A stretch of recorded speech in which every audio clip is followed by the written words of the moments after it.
Hello friends, मैं हूं अनिल जोशी और स्वागत है आपके एजे फिजिक्स डोमेन में। अपने प्रीवियस लेक्चर में हमने कूलम्स लॉ के विषय में पढ़ा था, तो आज हम उसी को कंटिन्यू करेंगे। तो चलिए स्टार्ट करते हैं।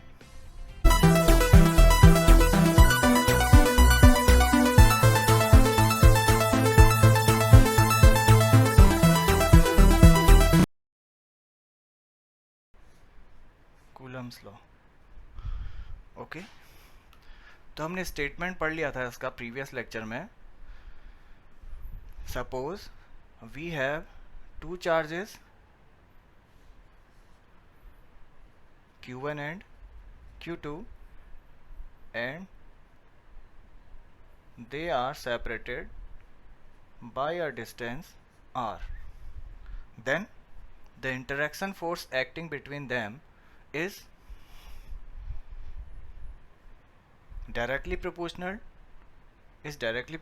to the product of the magnitude of these charges and inversely proportional to the square of the distance between them. Okay, तो इसका जो स्टेटमेंट था वो है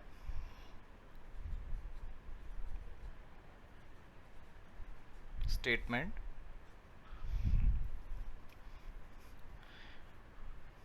the interaction force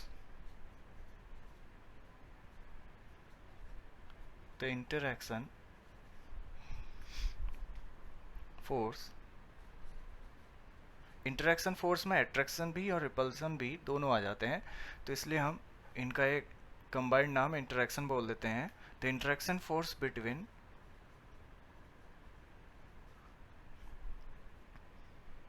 two charges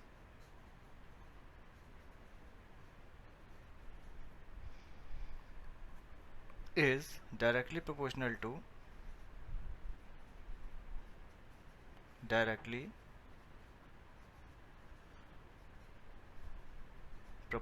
to the product of magnitude of the two charges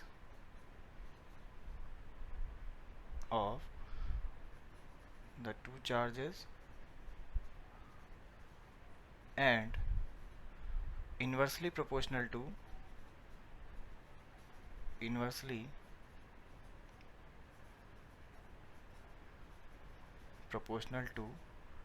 the square of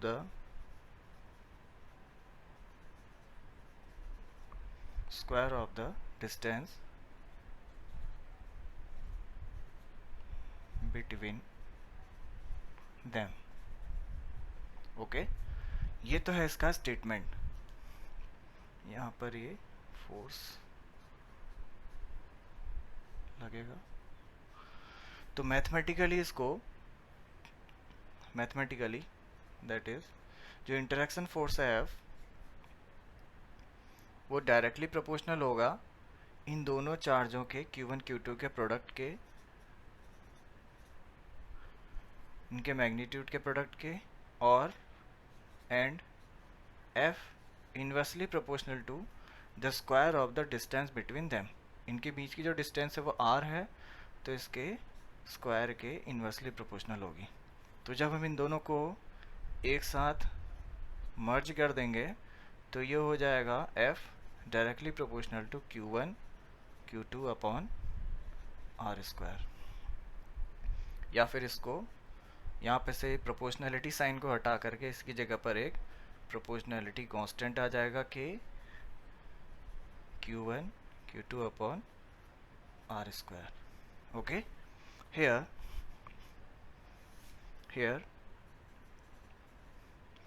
K be a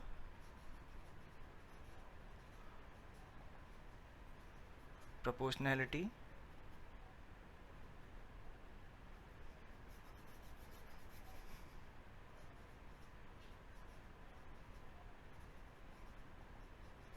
constant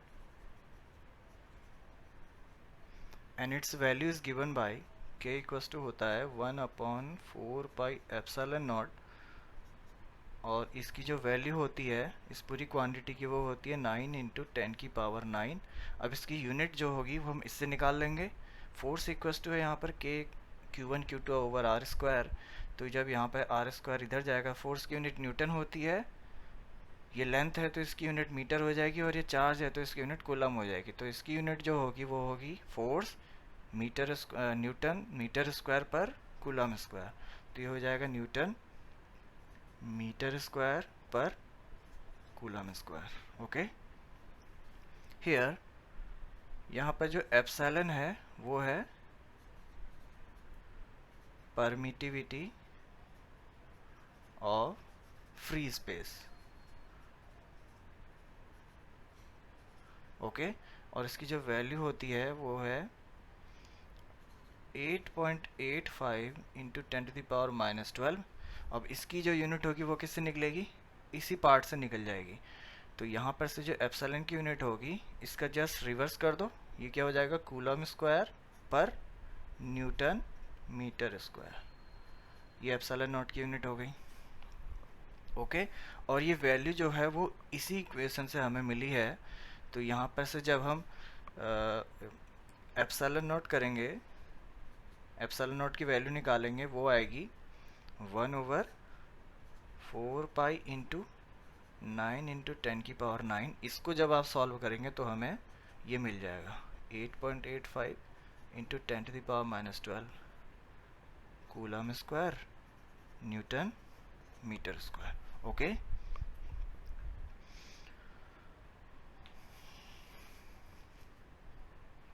तो finally हमें जो expression मिलेगा वो होगा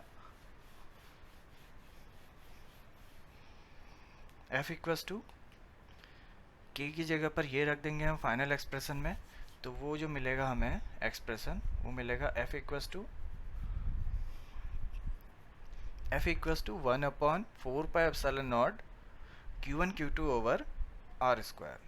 ओके, तो जो फाइनल एक्सप्रेशन मिलेगा F इक्वस टू 1/4πε0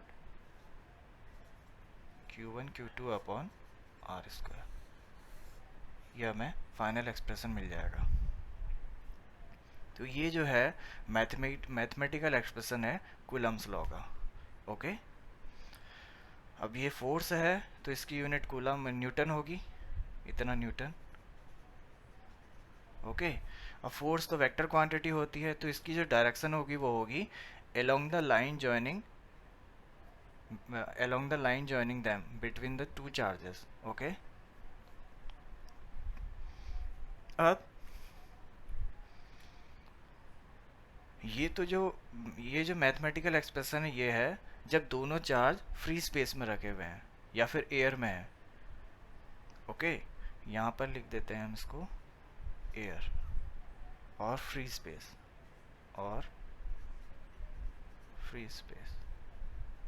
ओके,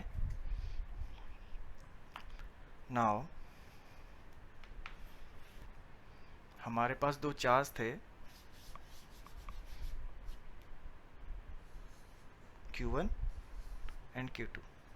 ये Q1 है और ये Q2 है। इन दोनों चार्ज को हमने किसी मीडियम में रख दिया। ओके, अब यहाँ पर ये एयर नहीं है, ये कोई मीडियम है, मीडियम। ओके, ये किसका केस है, if the two charges placed in a medium of dielectric constant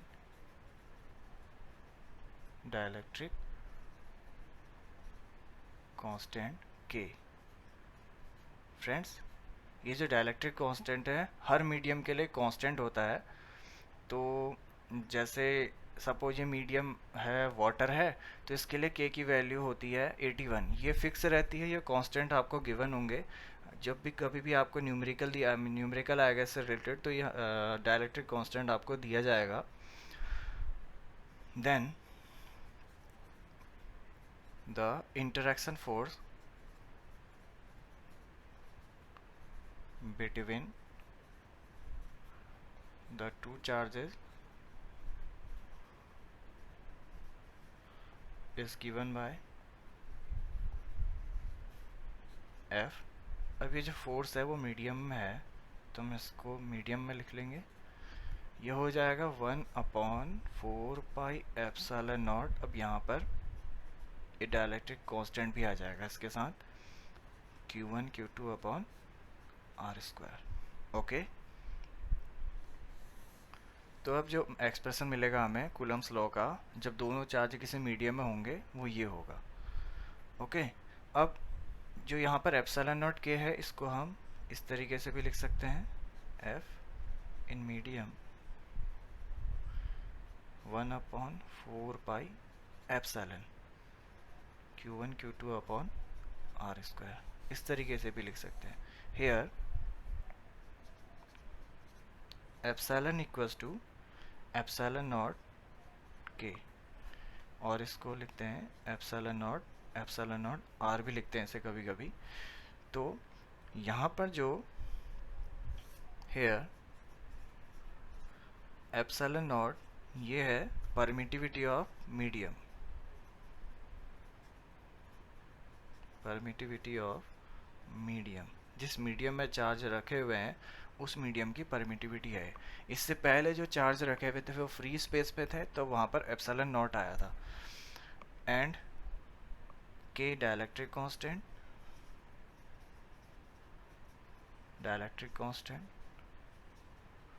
and जो एप्सिलॉन आर है, इसी के को ही कभी कभी एप्सिलॉन नॉट आर से भी डिनोट कर देते हैं। यह है रिलेटिव परमिटिविटी, रिलेटिव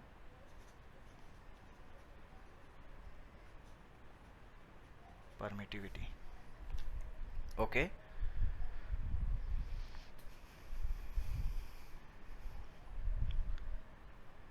तो अब अगर अपने एयर में इंटरेक्शन कितना लगा और उन दोनों चार्जों को जब किसी मीडियम में रख दें तब इंटरेक्शन फोर्स कितना लगा, इसका कंपैरिजन करना है, तो क्या करेंगे, जस्ट मीडियम में लगे फोर्स का और एयर में लगे फोर्स को डिवाइड कर देंगे।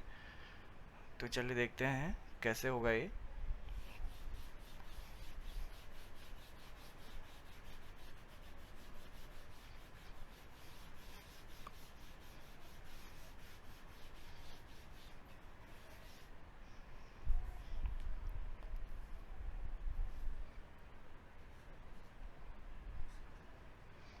यहाँ पे जो फोर्स लगेगा वो मीडियम में है, F मीडियम। ओके, जब दोनों चार्ज फ्री स्पेस में थे, Q1 Q2, इनके बीच की डिस्टेंस है R, तब इन पे जो फोर्स था F, वो कितना था, F इन फ्री स्पेस और एयर इक्वल्स टू था 1/4 pi epsilon naught Q1 Q2 upon are square. और मीडियम में कितना आया था फोर्स, F इन मीडियम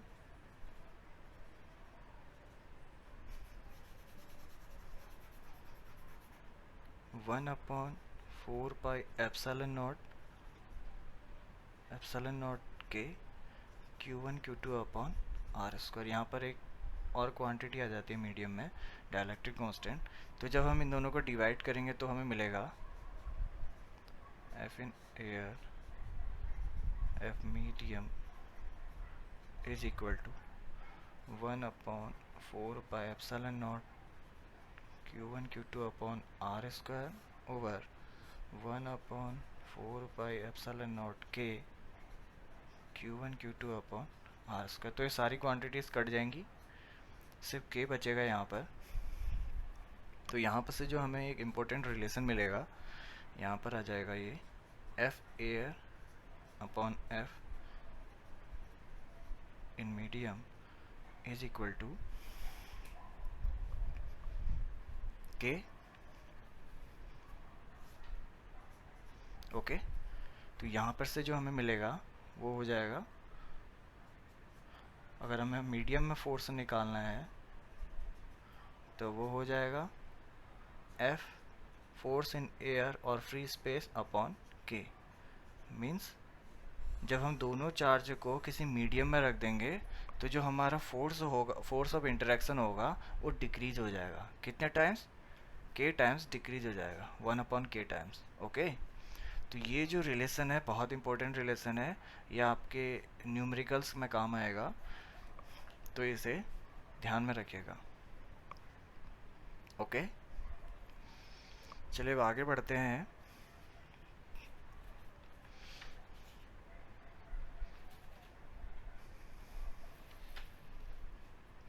अब जो हमारा नेक्स्ट टॉपिक है वो कूलम्ब्स लॉ ही है, लेकिन इन vector form.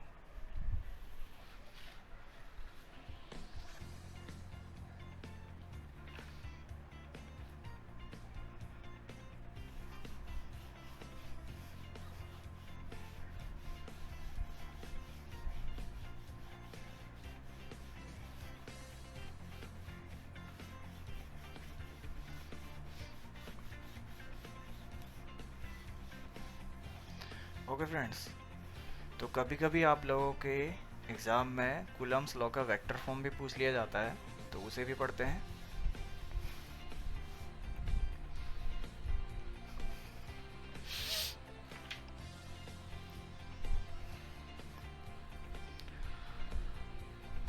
Coulomb's law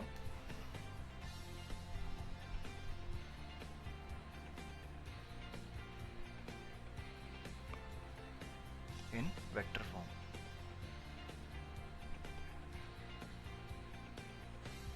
okay, ये भी बहुत इम्पोर्टेंट टॉपिक है जो अक्सर एग्ज़ाम में आ जाता है, तो इसे थोड़ा ध्यान से पढ़िएगा।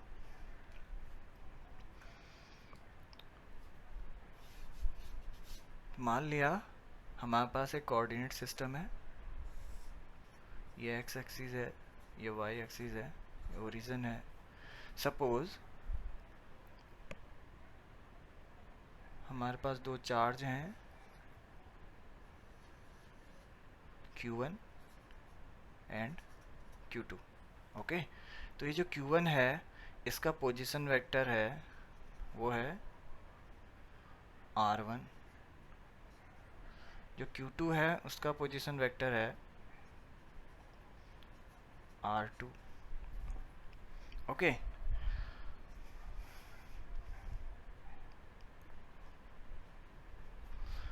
तो अब ये जो Q2 चार्ज है ये Q1 पर फोर्स लगाएगा और Q1 चार्ज Q2 पर फोर्स लगाएगा। तो Q1 की वजह से Q2 पर जो फोर्स लगेगा उसको हम F21 नाम दे देते हैं, F21।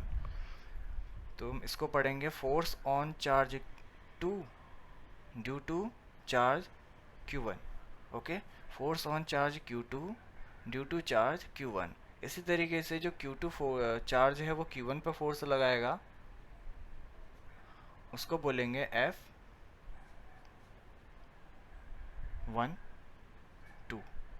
ओके, तो मैं लिख देता हूँ यहाँ पर, ये जो F12 है ये है force on charge Q1 due to charge Q2। And जो F21 है वो है force on charge Q2 due to charge Q1। Okay,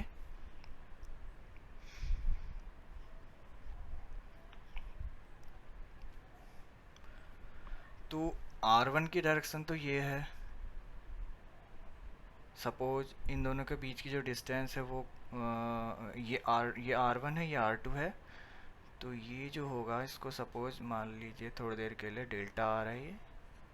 okay, यहाँ से इधर को। तो क्लास 11th में आप लोगों ने वेक्टर एडिशन लॉ पढ़ा होगा, तो यहाँ पे से देख लीजिए R1 plus delta r is equal to R2। Okay, तो यहाँ पे से जो डेल्टा आर आया वो आएगा R2 माइनस R1। तो ये जो डिस्टेंस है यहाँ पर दोनों चार्ज के बीच में वो है R2 माइनस R1। ओके, इसी को हम R21 ऐसे भी लिख सकते हैं। ओके, तो force on charge Q2 due to charge Q1 उसको कैसे लिख सकते हैं हम यहाँ पे इन वेक्टर फॉर्म में, F21 is equal to 1/4πε0 Q1 Q2 upon इनके बीच की जो डिस्टेंस होता है उसका स्क्वायर होता है। तो ये हो जाएगा डिस्टेंस, तो ये है R21, इसका जो मैग्नीट्यूड होगा उसका स्क्वायर आएगा, और इसकी डायरेक्शन में यूनिट वेक्टर, इस फोर्स के डायरेक्शन में यूनिट वेक्टर। किसी भी वेक्टर क्वांटिटी को इसी तरीके से लिखा जाता है। तो इसकी डायरेक्शन में जो यूनिट वेक्टर है वो है R21, ये है। तो ये एक वेक्टर क्वांटिटी है, ये पूरा पोर्शन इसका मैग्नीट्यूड है और ये इसकी डायरेक्शन है।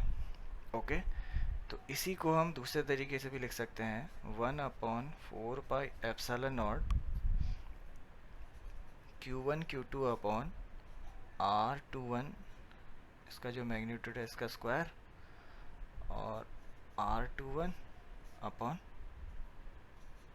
R21 इसका जो मैग्नीट्यूड है। ये एक यूनिट वेक्टर है, आप लोगों ने क्लास 11th में पढ़ा था। किसी भी यूनिट वेक्टर को हम इस तरीके से भी लिख सकते हैं। तो बस इसी फॉर्मूले को हमने यहाँ पर अप्लाई किया है। तो ये बन जाएगा 1/4πε0 Q1 Q2 अपॉन R21, इसका जो मैग्नीट्यूड है इसका क्यूब हो जाएगा। अभी ये है, यहाँ पर 2 पावर है, यहाँ पर 1 पावर है, बेस सेम है तो ये ऐड हो जाएंगे, तो ये क्यूब हो जाएगा और यहाँ पर R21 आ जाएगा। ओके, तो ये force on charge 2 due to charge Q1 इतना आ जाएगा। ओके, ठीक इसी का दूसरा फॉर्म भी लिख सकते हैं, F21 इज इक्वल टू 1/4πε0। तो जो वैल्यू आई थी यहाँ पर ये R2 माइनस R1, इसके फॉर्म में भी इसको लिखा जा सकता है Q1 upon Q2 over R2 minus R1 का क्यूब, और यहाँ पर R2 माइनस R1, इस तरीके से भी लिखा जा सकता है इसे। तो आपकी मर्जी, आप चाहे इस फॉर्म में लिखें चाहे इस फॉर्म में लिखें, दोनों ही फॉर्म सही है। ओके, तो अगर हम चार्ज Q1 पर Q2 की वजह से फोर्स निकालें तो वो इतना आएगा, वो आएगा force on charge Q1 due to charge Q2 is equal to 1/4πε0 Q1 Q2 upon R12 आ जाएगा उसकी जगह पर, इसका क्यूब और R12। ओके, ये है। ओके फ्रेंड्स, तो ये तो है Coulomb's law in vector form. Okay, तो यहाँ पर एक इंटरेस्टिंग चीज़ हमें ये दिखाई दे रही है, ये दोनों फोर्स तो एक दूसरे के अपोजिट हैं और इनके बीच की जो डिस्टेंस है वो तो फिक्स है। तो इसका मतलब ये वाला जो पोर्शन है, ये मैग्नीट्यूड और ये मैग्नीट्यूड दोनों सेम है। ओके, तो यहाँ पर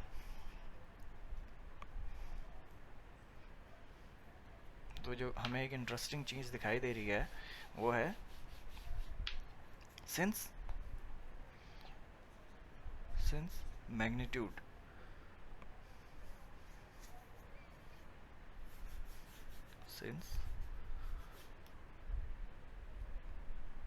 R21, इनका जो मैग्नीट्यूड है वो तो सेम है, R12, दोनों के मैग्नीट्यूड सेम है, इनके बीच की डिस्टेंस के इक्वल है, R मान लेते हैं इसे। बट इन दोनों की डायरेक्शन अपोजिट है। एक इस जो F21 है और F12 है, दोनों की डायरेक्शन अपोजिट है। तो यहाँ पे से ये क्या इम्प्लाई कर रहा है, F12 is equal to minus of F21, ये, या फिर इसी को लिख सकते हैं और F21 is equal to minus of F12। तो ये क्या चीज़ है, न्यूटन का थर्ड लॉ, एक्शन रिएक्शन। तो जो कूलम्स लॉ है वो न्यूटन कूलम्स लॉ के वेक्टर फॉर्म से ही हम न्यूटन्स के थर्ड लॉ को भी रिप्रेजेंट कर सकते हैं। It represents here, it represents Newton's third law of action reaction, action. Okay friends, तो कभी कभी आप लोगों को ये भी पूछ लिया जाता है कि कूलम्स लॉ से न्यूटन के थर्ड लॉ को किस तरीके से डिराइव करेंगे, तो ये है वो चीज़। ओके फ्रेंड्स, तो आप इसको थोड़ा ध्यान में रखिएगा। और एक बहुत इंपॉर्टेंट है क्वेश्चन, वेक्टर फॉर्म में कूलम्स लॉ को लिखना, तो इसे आप ध्यान रखिएगा। Okay,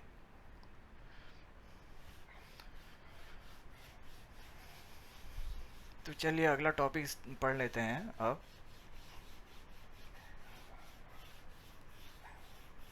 electric field.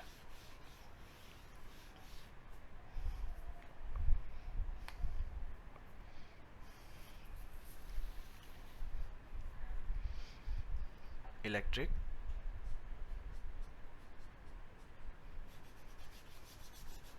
Electric field.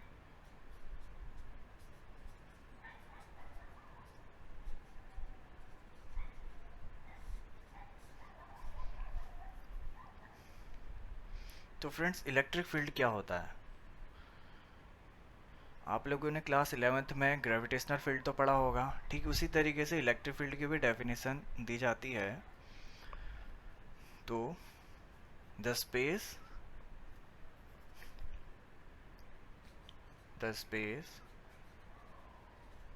Around a charge, space around a charge within which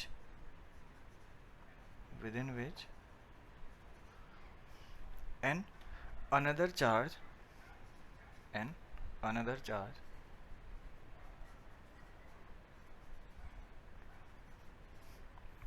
experience a force,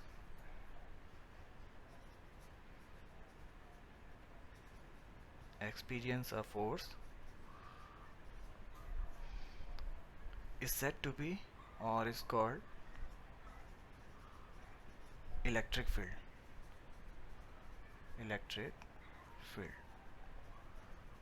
okay, suppose ये कोई चार्ज पार्टिकल है, चार्ज है Q, ठीक है। तो इसके चारों ओर इसका एक इलेक्ट्रिक फील्ड जनरेट हो जाएगा। अब ये इलेक्ट्रिक फील्ड कहाँ तक होगा उसका पता कैसे चलेगा? तो सपोज हम कोई दूसरा चार्ज यहाँ पर रख देते हैं, सपोज ये कोई दूसरा चार्ज है Q डैश। तो अब ये जो चार्ज है, इस चार्ज Q डैश पर फोर्स लगाएगा। तो जहाँ तक ये Q डैश पर फोर्स लगाएगा वहाँ तक इस चार्ज Q का इलेक्ट्रिक फील्ड होगा। सपोज यहाँ पर हमने इस चार्ज Q डैश को रखा, तो यहाँ पर इस पर एक फोर्स लगा F। ओके, अब सपोज हमने इसी चार्ज Q डैश को उठा करके यहाँ पे रख दिया, तो यहाँ पर कोई भी फोर्स नहीं लगेगा। क्यों नहीं लगेगा? क्योंकि यहाँ तक इसका इलेक्ट्रिक फील्ड है ही नहीं। इसकी जो रेंज है वो सिर्फ इतने ही रीजन तक है, ठीक है। तो इसकी डेफिनेशन समझ लेते हैं। The space around a charge with in which and another charge, यहाँ पर जो दूसरा चार्ज है वो Q डैश है, एक्सपीरियंस ऑफ फोर्स। तो Q डैश ने इसी रीजन तक फोर्स एक्सपीरियंस किया, तो इस रीजन को हम बोलेंगे, this region is said to be electric field. Okay, तो ये होता है इलेक्ट्रिक फील्ड। अब एक और क्वांटिटी आ जाती है इसमें, electric field intensity. Electric field intensity.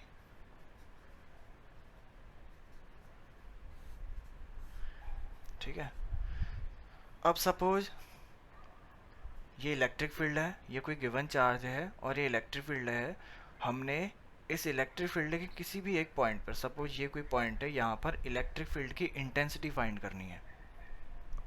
Suppose ये कोई गिवन पॉइंट है, हमने इस इलेक्ट्रिक फील्ड में इस पॉइंट पर इलेक्ट्रिक फील्ड की इंटेंसिटी फाइंड करनी है। तो हम क्या करेंगे, इस पॉइंट पर कोई एक टेस्ट चार्ज रख देंगे। तो अब इस टेस्ट चार्ज पर ये जो गिवन चार्ज Q है, इसकी वजह से फोर्स लगेगा। ओके, तो वो जितना भी फोर्स लगेगा, वो फोर्स इस पॉइंट पर इलेक्ट्रिक फील्ड की इंटेंसिटी को बताएगा। ओके, तो इसे किस तरीके से डिफाइन कर सकते हैं, द इलेक्ट्रिक फील्ड इंटेंसिटी, मैं इसे शॉर्ट में EFI लिख रहा हूँ, तो इसका जो मतलब है वो इलेक्ट्रिक फील्ड इंटेंसिटी है। The electric field intensity at any point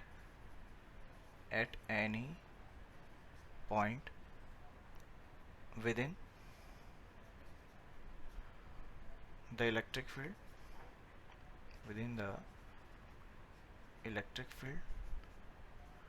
यहाँ पर वो पॉइंट ये है और इस इलेक्ट्रिक फील्ड में हम इस पॉइंट पर इंटेंसिटी निकाल रहे हैं, is defined as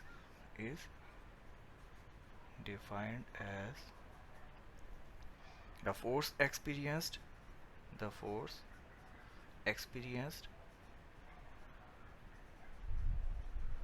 by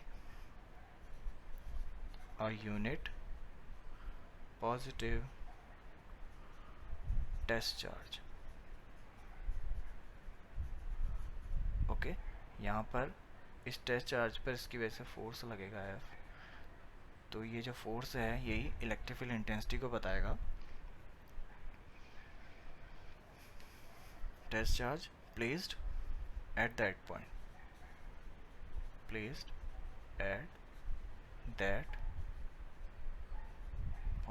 that is, तो जो इलेक्ट्रिक फील्ड इंटेंसिटी होगी उसको हम E से रिप्रेजेंट करेंगे, वो होगा force experienced bye a unit charge, या फिर हम इसे force per unit test charge भी कह सकते हैं।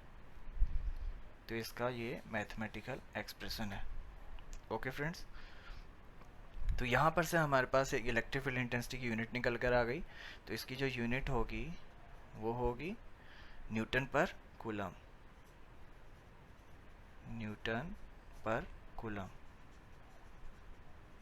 ओके, और इसकी जो डायरेक्शन होगी इलेक्ट्रिक फील्ड इंटेंसिटी की, वो वही होगी जो फोर्स की डायरेक्शन होगी। ठीक है, ये इलेक्ट्रिक फील्ड इंटेंसिटी एक वेक्टर क्वांटिटी है, तो इसकी डायरेक्शन जो होगी वो डायरेक्शन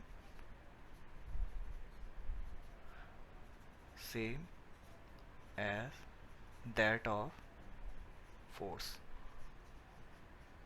ओके फ्रेंड्स, जिस भी डायरेक्शन में फोर्स लगेगा उसी डायरेक्शन में इलेक्ट्रिक फील्ड इंटेंसिटी की भी डायरेक्शन होगी। ओके, तो अगर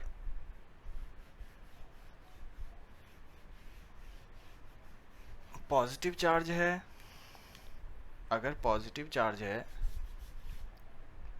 अगर हमारे पास पॉजिटिव चार्ज है और हमने इस पॉजिटिव चार्ज की वजह से सपोज इस पॉइंट पर इलेक्ट्रिक फील्ड इंटेंसिटी निकाल ली, तो उसकी जो डायरेक्शन होगी वो away from the positive charge होगी, पॉजिटिव चार्ज से बाहर की ओर को।